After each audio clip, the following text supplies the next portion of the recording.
You are looking at Julian's pronunciation guide, where we look at how to pronounce better some of the most mispronounced words in the world, like this other curious word. But how do you say what you're looking for today?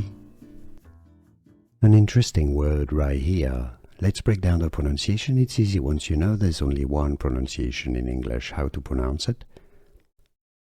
Merchandise. Alright, so let's break it down. You have 3 syllables. Me. So in British English it would be me, in American mer. Chun, dies, or dies. That depends a bit on the accent, whether it's an S at the end or a Z. Merchandise, or American English, merchandise.